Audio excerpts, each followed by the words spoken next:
Premier degré, diaporama 16, je distingue le degré d'évolution des gens.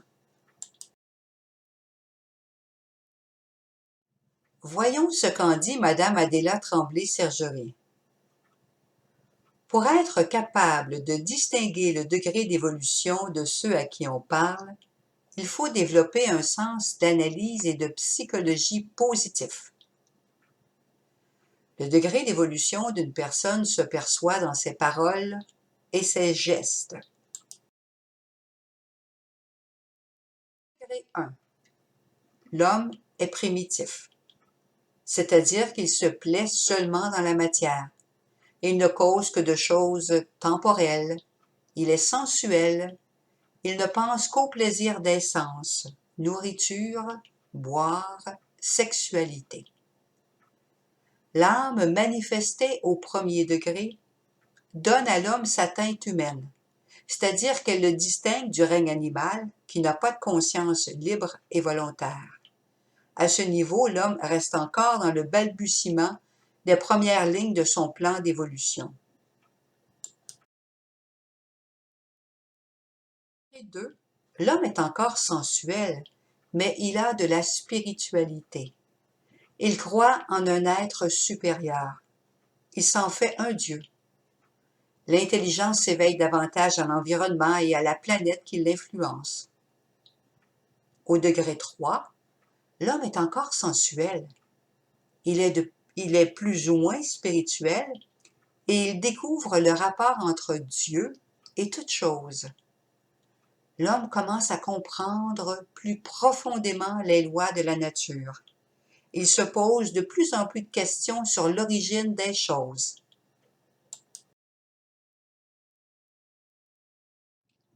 Au degré 4, l'homme commence à perdre de sa sensualité. Il est susceptible de grande spiritualité, il s'intéresse à la connaissance des œuvres de Dieu, il a des intuitions. L'homme a développé son intelligence pour créer et découvrir les secrets de la matière et trouver des rapports entre les éléments qui la composent. Au degré 5, l'homme devient d'une sensibilité raffinée. Il parle de l'univers comme d'un tout. Il est spirituel, mais raisonné. Il devient adulte dans ses conceptions, ses actes et même ses sentiments. Le psychisme a de plus grandes intuitions. Il peut même communiquer avec le monde invisible. L'homme a une vue plus large sur l'univers. Son intelligence questionne et trouve la réponse dans ce qu'il voit et dans ce que ressent son âme. Cet être est spirituel, échappant aux basses émotions qui commandent les degrés inférieurs. Au degré 6, il spiritualise les réactions des sens. Il idéalise les sentiments. Il devient universel par la pensée. Il se place comme une antenne entre Dieu et la matière. Il communique facilement avec l'invisible. Ce degré est le plus haut de l'évolution. Lorsqu'il a atteint son plein développement, l'homme devient un maître. Il observe les 12 grandes lois divines. Il est la réplique humaine de la divinité.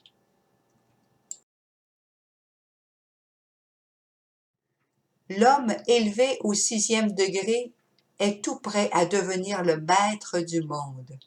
Ses neurones livrent le plein potentiel de leur pouvoir. Il les exploite. Il se sert de plus en plus de son psychisme pour explorer son système solaire et même une partie du cosmos. À ce dernier degré, l'homme a franchi les grandes étapes de l'évolution. L'homme a accompli une page de son livre de vie et il écrit maintenant des œuvres importantes dont la nature déborde même sa planète.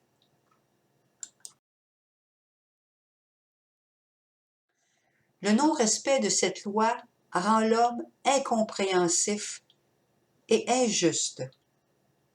Il ne sait plus pardonner parce qu'il ne comprend plus son interlocuteur qui est plus ou moins évolué que lui. La violation de cette loi est la source des préjugés, des injustices et même de la cruauté.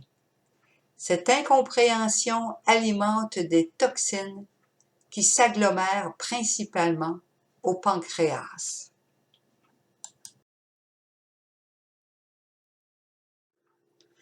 Connaître le degré d'évolution des gens est plus important qu'on y croit à première vue. Si nous comprenons la psychologie d'un être, nous mettons de notre côté toutes les chances de compréhension, à défaut desquelles nous jugerons une personne évoluée au 3e degré avec les mêmes critères que celle évoluée au 6e. Un enfant de 7 ans peut-il comprendre la même chose qu'un adulte de 20 ans? Il en est de même pour les degrés d'évolution.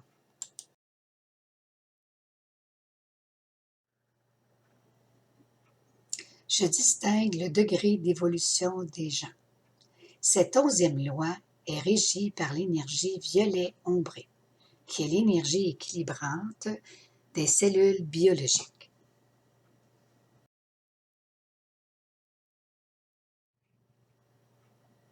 Je distingue le degré d'évolution des gens, l'énergie violet-ombré.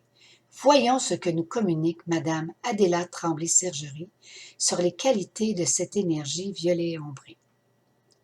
Cette énergie en est une de communication avec les êtres vivants à tous les degrés. Grâce à cette énergie, l'animal apprivoisé comprend l'homme et l'homme le comprend également. C'est l'énergie réparatrice des cellules vivantes en voie de destruction.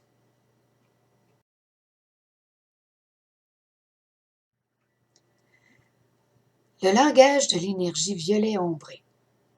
Je suis l'énergie violette de l'esprit, des hommes, des consciences et des âmes. Mais pour que l'homme réalise sa mission d'homme, il faut que je ralentisse mes vibrations. Je deviens alors violet-ombré, c'est-à-dire l'énergie humaine possédant une partie de temps qui nous permet de réaliser ce que l'homme doit réaliser dans la matière.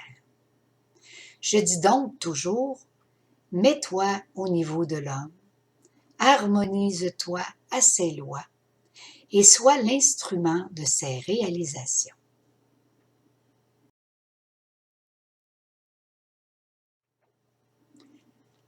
Le violet-ombré répare le mental, les déficiences intellectuelles humaines et le déséquilibre nerveux.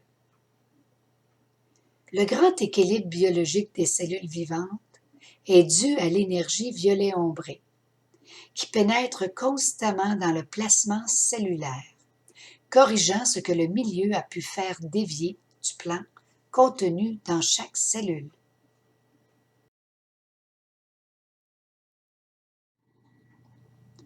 Le prochain diaporama, la 12e loi cosmique. Je comprends le sexe opposé au mien et sa couleur d'énergie correspondante, l'énergie orangée ombrée.